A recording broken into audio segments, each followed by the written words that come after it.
ask me, what's the trick?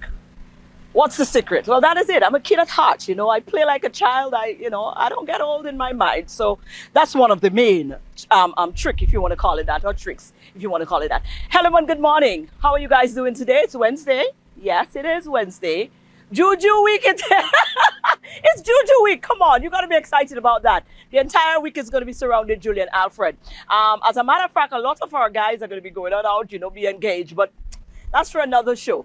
Let me tell you what we will do right now. Go on over to Kendall. I'm sure Kendall has something there for us concerning Juju, and then we'll be back. Good morning. In a bid to better align education with industry needs, the Ministry of Education here is conducting its second labor market needs assessment in 5 years. Funded by the Human Capital Resilience Project, this assessment aims to identify critical skill gaps and highlight opportunities for entrepreneurs in underserved sectors. We all know that businesses, industry, from time to time they are crying. They are crying out that the skills of the workers that they are getting are not really relevant. There's a lot of training that has to be undertaken with them. There is also a mismatch of some of the skills required. And in fact, we, even as private citizens, we go out there, we ask probably for an electrician, a plumber, or even a tiler. And we cannot get good qualified persons to give us quality work out there. Mr. Kojo says the assessment was supposed to end in August of this year. However, due to the lack of responses, enumerators are still on the ground conducting the survey. A signing ceremony was held meanwhile on Tuesday with the organizations who will be facilitating skills training under the 11th generation of employment through private sector development, or the JEPSED project. The European Union has provided $4 million towards skills training for more than 260 unemployed youth. The signing of the MOUs is more than a symbolic gesture. It signifies a collective commitment of institutions in the private sector and the government towards building a future where technical skills are valued and seen as essential to our national development. The value of the MOUs we are signing today is roughly about $4 million Eastern Caribbean dollars, and obviously it will guide the development in terms of delivery of quality training programs that aligns with national and regional certification standards, ensuring that our trainees are well equipped to succeed both here in St. Lucia and the Caribbean. The JEPSED project is a comprehensive and integrated skills training system that provides unemployed youth and vulnerable groups access to occupational training programs facilitated by the St. Lucia Council for Technical and Vocational Training and Education. A York Hill Leclerc resident is frustrated with the Water and Sewage Company, or WASCO, over a situation she says she has had to contend with for nearly 5 years, and that of a nearby pipe repeatedly rupturing and reportedly flooding her business and causing what she considers hazardous conditions near her home. Despite repeated efforts to contact the company and have the issue resolved, she says it continues to happen. So they tried to fix the problem at the top, but apparently it was never fixed, because coming down here now, we had a major water main break 2 weeks ago, and it happened on 2 occasions. The first time it happened was about 6 to 7 feet in the air, and that particular water main break was sending water right into this building right here. I don't know if you could see it. And a lot of the things that I had in that bakery got wet. They came with backhoes, trucks, and all kinds of stuff. They even came with stones and sand and all sorts of things. So I assume they removed some pipes and replaced them. But apparently that was not enough, because as soon as they did it the next day, the same problem happened. WASCO says it is investigating the circumstances, but the resident is demanding a permanent solution be identified by the water company. The Soufriere Action Theatre is inviting the public to a special anniversary event on September 28th to honor the memory of 2 esteemed individuals who passed away on that date. One of these individuals is the late politician George Odlum. Stephen Joseph, the president of the Soufriere Action Theatre, emphasizes the importance of commemorating the late Odlum, whose philosophies and ideals, he says, remain relevant. As we celebrate every year this occasion of Brother George's life, we reflect, we ponder upon our country, And sometimes we remind ourselves of some of the significant messages and ideas that Brother George left with us. We need to remember that one of the fundamental things about Brother George was his stance against corruption. Yeah, Brother George's knee-jerk reaction to corruptible or corruptive behavior. And we want to remind St. Lucians of that. Brother George stood for the dispossessed of society. And his desire and his dream was for the empowering of people to be active in the affairs of governance of the country. So remember Brother George on 28th of September every year. And we want St. Lucians to remember, and we will keep on reminding them if they tend to forget. The anniversary event will be held at the Old Trafford Market in Soufrière on Saturday from 6 p.m. Ambassador to Venezuela, His Excellency Peter Lancico, will deliver the feature address at this activity, and members of the Odlum family are expected to be in attendance. These are your top stories. Thanks for watching. I've been trying to see. Oh, yeah, there you go. Thank you, Kendall. We'll be back shortly. I can actually do it, you know.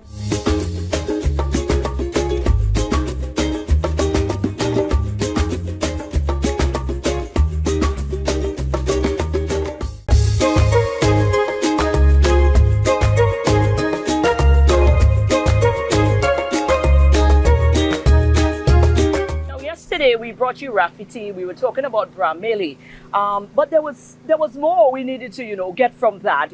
Andra is with Raf, and she was one of the mastermind behind that project in the first place. And she gave us a little bit more in-depth information, and I thought that was necessary. So here's Andra telling us some more about some of the spin-offs that happened from last year's MELE. Andra is here with us to go a little more in depth on the MELE, because it's a brainchild of hers. And we spoke to Raf sometime earlier, and you would have, we talk about it being on again. But I think it's very vital for us to probably stick a pin a little bit and sort of like go back to last year, the whole birthing of the MELE, and probably get a few little insights from what happened last year as well. And you're very well best placed to bring us there. How are you? I'm doing good. How are you? I see you doing good. Your little face get fat. Yeah. Well, I like to eat. I know. That's fine. Why food is vital. Tell me, we're here again. Of course, for persons who may have missed it last time, the birthing of this whole drive, the MELE thing, you were very instrumental. Tell us about it again. Well, Rafiti's main customer base is females, and we wanted to do an activity for them, including bra measurements. And the team came together and we said, it's going to be Breast Cancer Month. Let's do something a bit bigger than ourselves. Yeah. So then we incorporated the Faces of Cancer in there, and they came in. They did the on-site screenings, breast screening, and also gave prescriptions as well for persons who go and do the monograms. And then we had a little nice little session. We had some testimonials from persons who came in and shared their experience as a survivor, as someone who knew a survivor, someone who experienced it in terms of family, loved ones. And that was really it. I think we did a great job before accomplishing that, and we had a lot of persons. We had a little consultation for the breastfeeding as well. We had a MELE one-on-one presentation session with myself and Rafiti. And we went in on a smaller surface. It was just the beginning, so we wanted to go in nice and smooth. Right. No, I'm glad you mentioned the 101, because it's my understanding that there was a spin-off since then. Yes. With this whole 101 drive, where you had companies who are now soliciting the company Rafiti to come on into their establishment and do this sort of work. Let's talk about that. Well, one of the manager was actually present at the event, and she really loved the brow one fitting session. She loved the presentation as well, and she asked if we could present it to her company as well for her staff members, and we did that. We did that for Women's Day. Actually, it was a great alignment. Right. So we went into the company. We had a nice little session. What persons don't know about the brow 101 fitting session? It's very interactive, engaging. So you hear persons screaming, "Hey, I doesn't know that. Hey, that's how my riders look. Hey, So it became a very knowledgeable session. session for persons, for women, and it was a great activity. So we actually got more requests. So we're actually going to be doing one again soon, and we am reaching out to other companies to see if they'll be interested as well. So we're encouraging managers, HR personnel to just come to the MELE fitting event tomorrow on the October 12th, just to have experience of it, to see if they can incorporate it into their business for their staff, for the female staff on board. Right. No, innovation is a big thing, because it's one thing to be there. Think times are continuing to move. How do we innovate? Sometimes it's normally hard for business persons to say, well, how is it that I can fit myself into where we're heading with this? How it is that I can continue to be meaningful and make impacts that is going to resonate into the community? How tasking it is, to be able to come up with these creative ideas to make it different, fun, interesting, but at the same time serve the purpose that you're trying to do. Well, it is a difficult task, but it's something that we have to take on, because at the end of the day, we have to grow regardless. So this is our task for this year. This is our challenge for this year. The plan was to just how can we make it a bit more in depth, how we can make it a bit different, how we can reach a different audience, a bigger impact. So this year we bring the Ministry of Health is on board with us, collaborating with us this year, and we're going to have a more holistic educational approach to this MELE event. So now when I say holistic, I mean we're going in depth, we're touching bases on all the different aspects of breast cancer awareness. So we're going to have an oncologist this year. She's going to be speaking about the early signs, how we can prevent it, what to look out for, what steps to go in. And we also have a psychologist on board with Uplift St. Lucia. The oncologist will be Dr. Asha Martin. She will be the one presenting, giving us some more insights. We have the psychologist, that's Uplift St. Lucia, with Constance Akufo, and she will be giving us a more emotional and intellectual aspect of breast cancer. There are persons who go through the process and they don't know how to act. And I mean, let's be honest, depression is something that can also affect you physically as well. So she's going to bring on that aspect. And also persons like myself and you, we know persons who are going through it. How can we aid them? How can we assist them? What can we do to make it a bit easier for them? Even certain the words we use, and especially in the workplace, you never know what someone could be going through, and your colleague is having breast going through a process, maybe the chemotherapy, and she maybe comes to work one day and she's maybe a little cranky. How can we deal with that? How can we approach it better? So she'll be coming in to give the insights on that. We're going to have very insightful conversations, and we're going to take it to a food and nutrition level as well, with a nutritionist. That's Miss Campbell from Ministry of Health. She'll be coming in to do a presentation. She'll be talking about what dietary measures that we can take to help ourselves, to aid ourselves, but aid our friends as well, our neighbors and persons that are going through it. So that's when I see the holistic approach, we want to go in depth with it. It sounds so complete. I'm getting excited now. Now, there's only one thing left for us to do: make ourselves present on the 12th at the Bay Gardens. At Bay Gardens Bougainvillea Conference Room on the 12th of October. That's a Saturday. We're going to start at 9 a.m. We're going to have a little bit of refreshments in between, because it's going to be a long session, but it's going to be a very insightful experience. We're going to have testimonials as well, like last year, and we're going to get to hear different perspectives of the persons who are going through breast cancer. It's not only the survivor or the patient, but the person that's going through it, the loved ones, like I mentioned earlier. So we're going to have that as well. We're going to have the bra fitting 101 as well. We're going to do the fitting. You can walk and get measured. We're going to have the clinical examinations with Ministry of Health. We're actually taking up that task. We're going to bring the nurses in and their tools, and we're going to have that as well. Wow. Well, it's complete again this year. And if you missed it last year, I had a wonderful time there, and you have to come and experience it yourself.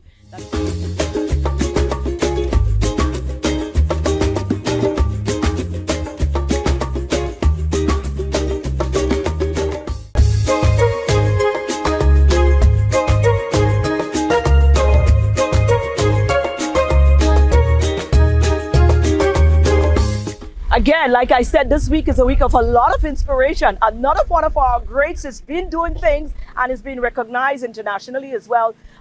She's just been appointed at a regional body to make decisions for sportsmen and women. MAKEBA ALCIDE has a new appointment.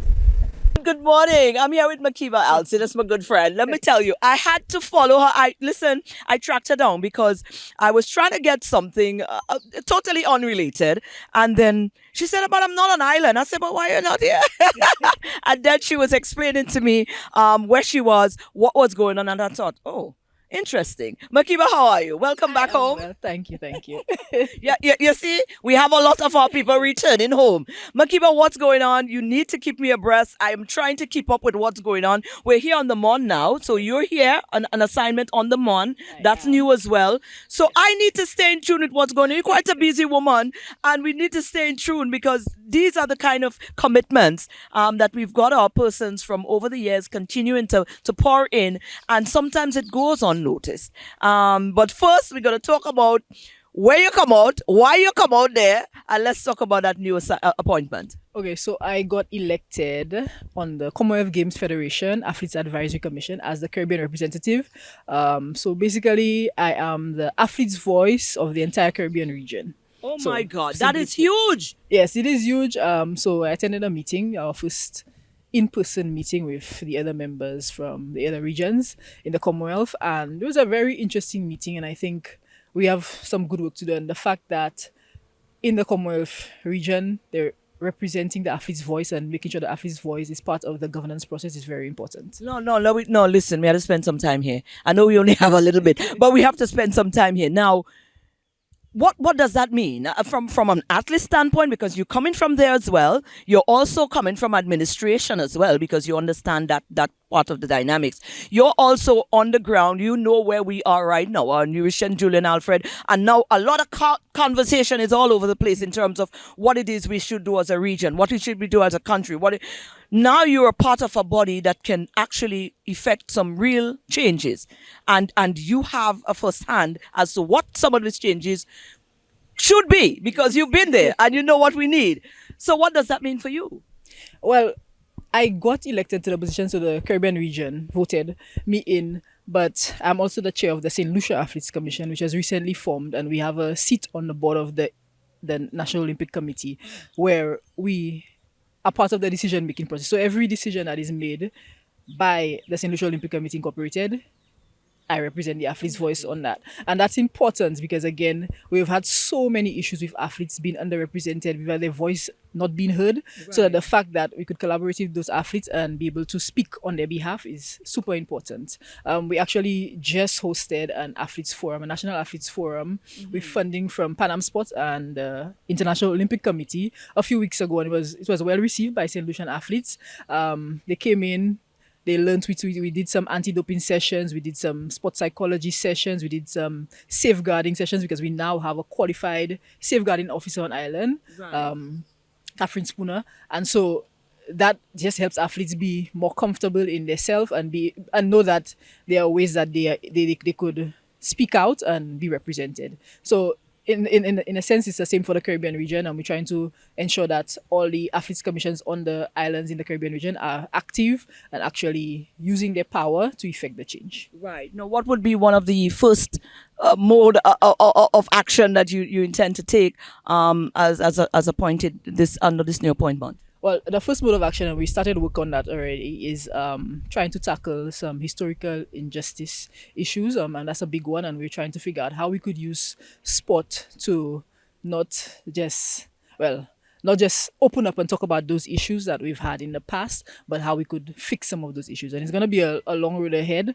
But again, in the Caribbean region, that's one of our biggest issues, that we're afraid to have those type of conversations. Right. So putting athletes in the room and being able to express how that has affected sport in our region, and how we could change that. How long is that engagement, Mac? So it's going to be 4 years. Right. Now, who are some of the people that you're going to be directly involved with, having to interact with within the region? Have you interacted? Is that people that you've interacted with before? Is that people that have to warm up to, and they got to get to know you, and you know how it normally gets? So, with the chairs of the different athletes commissions on the islands, I've been in contact with a few of them before because we bounce off ideas off each other and everything. Right. So we've started those conversations and how we want to effect some change. But our chair of the entire Athlete Advisory Commission is Brendan Williams. He's a former high jumper and Olympian from Dominica. So he has been on the Athletes Advisory Commission for about 4 years already.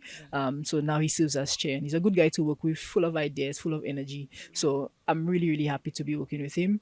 Again, we have a regional vice president who sits on the board of the Commonwealth Games Federation, as well as a sports coordinator as well. So we'll be working with those people, and we have our regional network. So this will be myself and those two persons. So we'll be working not only on athlete issues, but how we could continue to engage persons in sport. I like this. I like that you said, in closing, the fact that yes, it's athletics, yes, it's sports, but sports could be used or utilized in so many ways to tackle so many other social ills.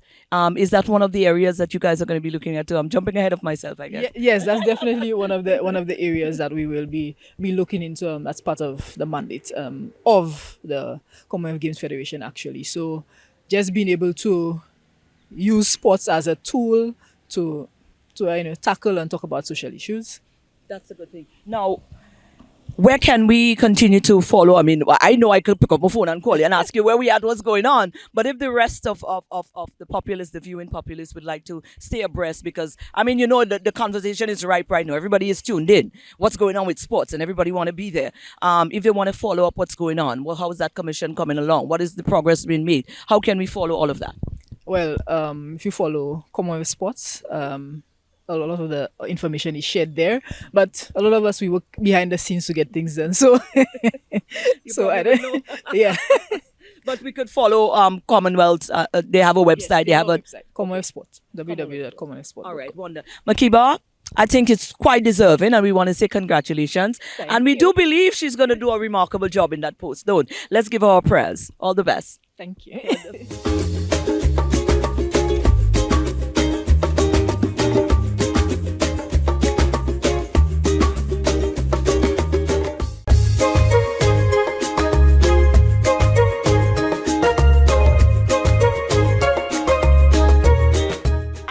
Things off this wonderful Wednesday morning with another St. Lucian young man who is doing great things. I mean, he's just a creative, and he's not just a singer, but he's now tapping into his energy as a writer. And he has his very first publication out. JARVIN OCTAVE, new publication is now out. We've met JARVIN, the artist, before, because we've had him on the show here many a time when you did your debut album. We remember capturing all of that and more. This time we're about to meet JARVIN, the author. Yes. Wow, tell me about this journey now. That's new to me. Well, I am a very creative person. I believe in expressing myself through different ways, whether that might be art in the sense of painting, art in the sense of drawing, art in the sense of music, theater, and this time in the case of writing.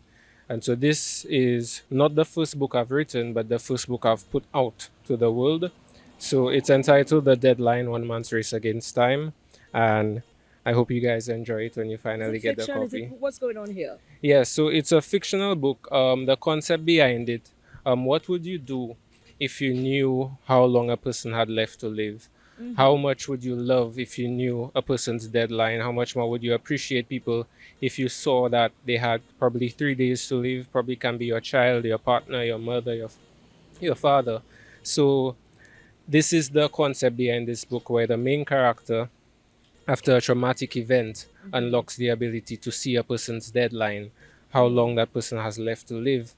And through that, he goes on through a series of events to try to stop those closest to him from meeting their deadline, their end.